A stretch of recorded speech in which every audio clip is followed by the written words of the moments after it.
Hello, my name is Maureen Pace, and I'm the president of the World Trade Center Dublin and Webport Global. I want to use this opportunity to thank you for being part of our extensive global network. And as a valued member, we would like to offer you exclusive access to the following impactful three-part webinar series entitled eCommerce for SMEs, How-To and Best Practices. As you prepare for export and expand your global footprint, your e-commerce business strategy is critical to ensuring your success in the fast-growing trade market. A recent McKinsey study estimated that 1.8 billion people will enter the consuming class by 2025, annually spending $30 trillion. With broader internet availability, buyers will have better access to businesses all over the world. Companies just like yours. Our expert, David Christoffi, founder of One Site Software, will navigate you through a three-part series to help you sell online. The first in the series is preparing your product for online sales and choosing the right platform, followed by site structure. And the third and final part of the series will be basic site design, branding considerations, marketing your site, and getting started. Thank you again for being part of our extensive international trade ecosystem and letting us help you successfully grow your business worldwide. We look forward to having you join us for this important series. Hello, my name is David Christoffi from One Site Software, and this is e-commerce for small, medium enterprises, how-tos and best practices. E-commerce is one of the fastest growing industries, driving and changing the way we all live. Selling online is becoming even more of a necessity than ever before. But how do you get started? The topic could feel difficult. In this three-part series, we will dive into this a bit, break it down into digestible pieces, and outline helpful planning preparation to get you started. The series will follow this agenda. The topic is fairly large, and you can go as deep as you'd like. It wasn't our goal to be completely inclusive. The main learning objectives of the series is to familiarize those new to the topic so that you can feel comfortable getting started. To create this series, though, we referenced a lot of information from other third-party organizations and services. Website development tools have come a long way in the last 10 years, but especially the last 2 or 3 in particular. There's a lot of information out there on the internet, and sifting through it all can feel daunting. We took a lot of time to locate enough information about each topic in order to provide a well-rounded perspective. The how-tos and best practices discussed here are not really proprietary, and so to be helpful, we provided the links to all the materials used to develop these sessions. At the bottom of each slide, you'll see reference links, and we'll post the slides for your reference later. The first session will cover preparing your product or service for online sales and choosing the right e-commerce platform. So first things first, the 2 main keys to a successful e-commerce website are to know your product's value and the target markets into which that value is best applied. You have to be very clear and crisp about what you are selling, to whom, and most importantly, you need to know why they may need or want your product, why they care. This immediately leads to value proposition.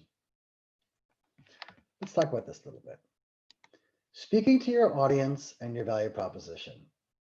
It's easy to get caught up in focusing on your product. After all, whether you're selling specialized fishing lures, baby clothing, or specialized podcasting equipment, ultimately, you want customers to purchase these wares. However, there's often a large difference between audiences and among niches. The mystery reader who loves the romance novel is looking for something very different than a fan of action crime fiction. Your branding, product selection, messaging, and more is completely different depending on who you're targeting. Fundamentally, this is your value proposition. What you are selling and to whom. The more specific you are, the more effective you'll be. In the case of yarn and sewing supplies, are you selling budget bulk yarn to price-conscious grandmothers knitting hats and sweaters for their grandkids, or high quality, specialized, handcrafted, organic yarn to knitting hipsters in Portland. Determine that, and your whole strategy, including your marketing, will become much more effective. The topic of value proposition can become heavy and murky if you're not careful. We'll focus on it a bit here, but before we do, remember, you don't need perfection out of the gate. What's important is you get your site up so that you can begin to learn and adjust. But let's go ahead and dive a little deeper. So what is a value proposition? It's the reason your customers buy from you and choose your product over the potentially hundreds of alternatives. It's a promise of value to be delivered, the primary reason a prospect should buy from you. So what motivates people to choose you, to choose your products over the hundreds of alternatives? And what makes your company and your products better than the rest? If you can perfect your value proposition, you can increase your conversion rates, which is visits to purchases, and improve your marketing strategies.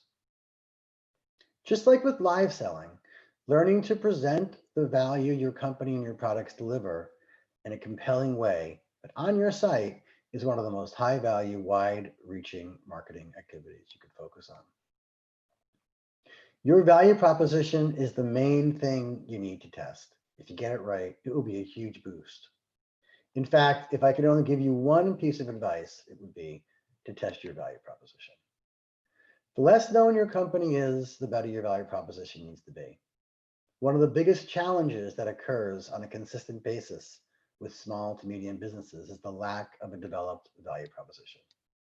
It's worth getting right because your value proposition is vital when it comes to things such as marketing your product, maximizing your media exposure, and gaining market influencer buy-in, not to mention winning customers. So what's a value proposition made up of? A value proposition is the value you promise to deliver to your customers post-purchase. It's ultimately what makes your product attractive to your ideal customer. A compelling value proposition meets 3 criteria. It's specific. What are the specific benefits your target customer will receive? It's pain focused. How will your product fix the customer's problem or improve her life? It's exclusive. How is it both desirable and exclusive? How well does it highlight your competitive advantage and set you apart from your competitors? Don't confuse brand slogans, catchphrases, or even a positioning statement with a value proposition, as they're very different things. Your value proposition should focus on the superpowers that the potential customers get, not the product. Rarely is your value proposition the product itself or its features. Instead, it's the way the brand or product fixes a meaningful pain point, improves the lives of your target audience, and the way it makes them feel. The value proposition should be front and center when a visitor arrives on your site. Although it's often found above the fold on the homepage, you should be aware of other common entrance points, such as landing pages, category pages, blog posts, etc. Even if you manage to create, and you will, an effective value proposition, it won't drive sales if it's tucked away in a dusty corner of your website or absent on the most important high purchase intent pages. So what goes into a good value proposition, and where should you begin? First, gather the voice of your customer. The best value propositions use the voice of the customer. That is, they use the exact words of your customers to hook your future customers. For example, if they were interviewed for a case study, how would your target customers describe your product? How does it improve their lives? How do they describe your company? Why do they choose to associate with your brand? Interview your customers or send out a survey to better understand how they speak about you, both to other people and to themselves. Pay attention to the common words and phrases they use. Your visitors should see themselves in your value proposition. The language you use plays a big role in shaping their perspective.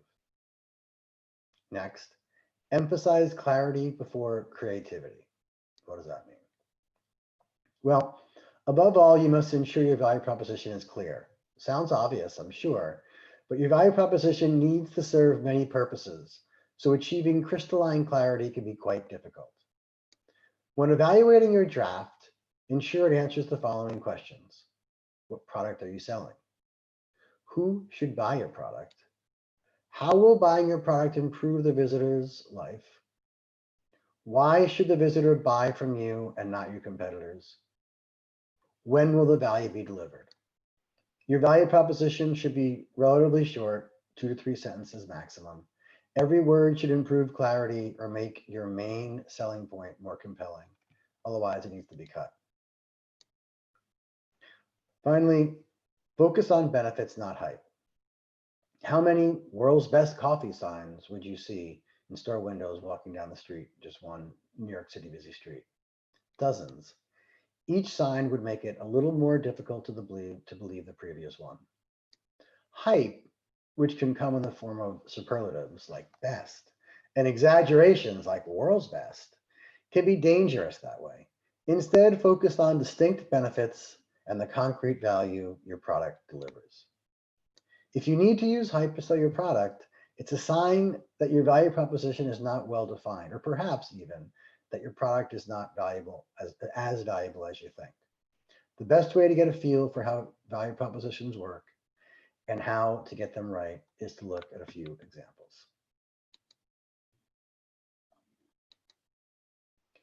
Busted Tees brings you the highest quality graphic tees on the net as their homepage value proposition. In this case, they're betting on the quality of their production materials and designs. The value proposition is small, but centered at the top of the page. The site appears to only display the value proposition to first-time visitors who are more likely to be unfamiliar. Note how the value proposition is followed quickly by a relevant call to action. Hey, we have high-quality graphic tees. Want to shop our high-quality graphic tees? If your value proposition does its job, it motivates and inspires action. So make it easy for visitors to take that action. Novo Watch promises to deliver timepieces handmade in Alberta from repurposed pieces of history. Instantly, you know the difference between a watch from Novo Watch and their competitors.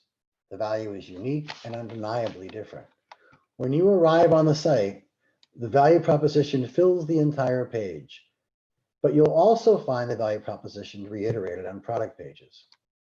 For example, you're looking at a piece of history repurposed for your wrist. This manually wound timepiece is made from a 132-year-old train track, pride from the hillsides of our hometown, and so on. The continuity from the home page to the product page is immediately evident. Phrases like manually wound timepiece and 132-year-old train track reinforce the value proposition, creating clear message match. Studio Neat creates simple products that solve common everyday problems. That value proposition and brand ethos is communicated throughout, even though it's not explicitly stated on the homepage. Simple products that deliver simple but desirable value. Tripod mount for smartphones, wood docks for Apple stuff, wide grip stylus, make and store simple syrup, etc. The same theme is continued on the product pages. No exaggerations, no complex product details.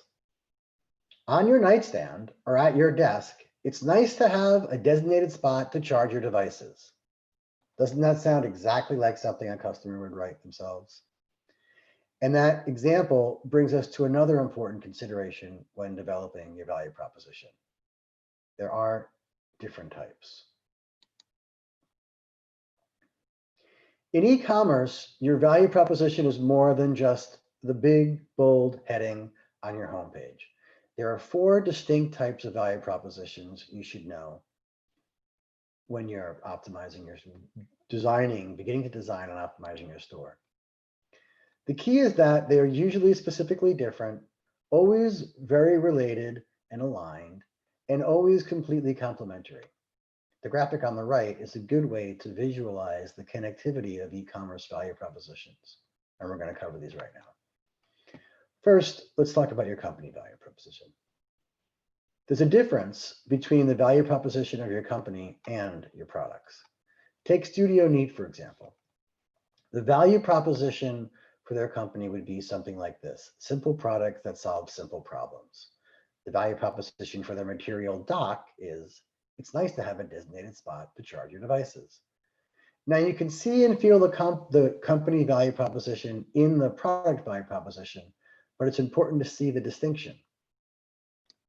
Next, a homepage value proposition. This is the type you're most familiar with, likely. It's the big, bold heading on your homepage. Just think back to the Novo Watch unique value proposition we have already seen. Your homepage value proposition will depend on the type of store you want to run. For example, if you have a small number of products, your homepage value proposition might be more product focused. If you have a wide range of products, your homepage value proposition might be more company or brand focused. Novo Watch's homepage value proposition is product focused, for example. Timepieces, handmade in Alberta from repurposed pieces of history. They have a relatively small number of products, Novo Watch does, and they're specifically focused on watches. If they were to introduce a line of handcrafted pens made from pieces of history, or a line of handcrafted wallets made from pieces of history, how might their homepage value proposition need to change? Just something to consider. Next, category value propositions. We'll be talking about categories and keywords a bit in the next sessions. And we'll see that for some businesses with fewer products, category pages aren't necessary. But generally, don't overlook the need for a value proposition on your category pages if you have them. Why? Just look at the search engine results page for a search women's jeans. If you were to do the search now, you would notice all these pages are category pages. Most of the page descriptions are also value propositions in disguise. For example, Abercrombie & Fitch has a variety, the perfect fit for everyone. Bootlegger's black jeans won't fade. Old Navy jeans will make you look polished, even on a casual day, and so on.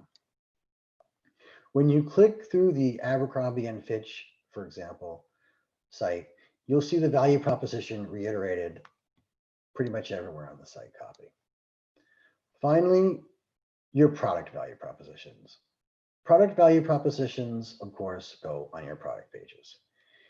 Each product within a category needs a specific value proposition. Think back to the Studio Neat material dock example earlier. Here's another value proposition from Studio Neat. This one's also a product value proposition. Anyone who has an Apple TV knows that losing that tiny remote is a common occurrence. Instead of having to tear the couch apart a couple times a day, buy Studio Neat's Apple TV remote stand. You know you're going to lose it. You won't if you buy this. Simple, right? Perfect, because that's Studio Neat's company value proposition. By now you're starting to see, in this case, that's their product value proposition, excuse me. By now you're starting to see how the value propositions trickle into and influence one another. Start with the company value proposition, then the homepage value proposition, then category if you have, and then finally, of course, product value propositions. So you could go as deep as you want developing your value proposition, but I'd caution you, start simple and adjust as you go. I hope that this has been so far at least helpful as an introduction. And again, the links at the bottom of each page are a good place to start when you're ready for more info about value proposition. But let's move on to our second topic for today, choosing the right platform or tool to use when building and presenting your e-commerce site. There are so many choices nowadays. How will you choose? Well, the first thing that you need to do, even before choosing a tool, is to decide if you need a separate site or if you can just post your products in an existing marketplace. These are two very different things. If you have few products and/or if your products are closely aligned with categories for which there are very successful marketplaces, you may want to consider that route. Remember, there may be fee sharing, and marketplaces sometimes come with less freedoms to do what you want, but marketplaces also could be a great way to get started. For this session, however, we will assume you have chosen to take the route of your own site. Now, with so many vendors out there, how will you choose? And to answer that question, the most important thing you need to know is what you need. So what are some of the things to consider when considering a platform vendor? There is no one set of considerations relevant for all, but these are some of the things to think about. So first, things like the ease of site design and development, the design tools and the process involved in that. Read reviews, play with the free part of the tool, mess around a little bit with the site templates. It's very important. Get a feel for the product. Is the design tool easy to use for the initial design? Do you think it will be easy to use for ongoing maintenance? Another important consideration is hosting included? For most of the tools discussed here, but not for all of them, hosting on their site is either required or at least is optional. That's a big consideration. Some of the tools that you'll find, hosting's not even an option, meaning you have to build the site and find a hosting provider yourself. If you're looking for a one-stop shop, you want a service where you can design and publish and update and manage and host all in the same place. Another important consideration, what are your content management needs? What are the ongoing product management content requirements? Are you going to be changing your product content frequently? Adding or changing products frequently? The number of your products, etc. And so as you're evaluating the product, how easy do you think it's going to be to maintain and update your content on an ongoing basis? How much ongoing maintenance will your store require? Again, do you have frequently changing products, etc.? Will you need a blog? Are you going to want customer references? We'll get more into the idea of site structure and the different parts of the site you may want to include in the next section. But knowing what you need and knowing before you start is very important. Another very important consideration are the commerce capabilities. So commerce capabilities including payment methods, fees, and level of integration and shopping cart. So make sure the tool you use has integrated commerce capabilities. That's what you want. If not, it's going to be complicated. Know the fees to you and make sure you're comfortable with the payment fees and methods that'll get passed on to your customers. Some don't take American Express, some only take Visa or PayPal. Make sure you're familiar with this and know the fees involved. And again, make sure the shopping cart capabilities included you're comfortable with, and that there's a streamlined integration. Another key consideration are integrated tools such as analytics, search engine optimization, sometimes called SEO. We'll see that in the next section. Promotional support, financial analytical tools, etc. Finally, does the platform deal with responsive or mobile capabilities easily? We'll talk about that more. We already have. Responsive design, but is really just about window resizing and whether you need to redesign or have different sites for dramatically different screen sizes. Nowadays, you should be able to use a tool that easily adjusts responsively to different screen sizes like mobile or tablet or a PC, dynamically without you having to worry about it. So I ran across a helpful study from a company called Website Builder Expert. The link's at the bottom of the screen. In this study, they researched and reviewed about 10 or so different platforms. You can see they used some of the considerations we just talked about. The article link at the bottom of the slide goes into more detail, but this should give you a flavor to get started. All three of the tools ranked highest in the study that are right here on this screen are solid, and you do well with any of them. Each is specifically different, however. The study that we talk about here helps you understand the differences of each, and thinking about that helps you understand better and flesh out what you need and that'll help drive the decision of what product you want to start with. Here you can see some of the some of the more rather obvious comparison points. Website features that make your site more functional, interesting sales and marketing features that are helpful once you have your site out there to grow your business. The design tools, the update tools, and whether there's phone support is also a very big consideration. Here are some of the other platforms that were tested in that same study. And again, I encourage you to go check that out. So that will round out our first session in the series. Thank you for your time, and I hope it's been helpful. In our second session, we'll cover site structure in great detail. Thank you very much. Appreciate your time.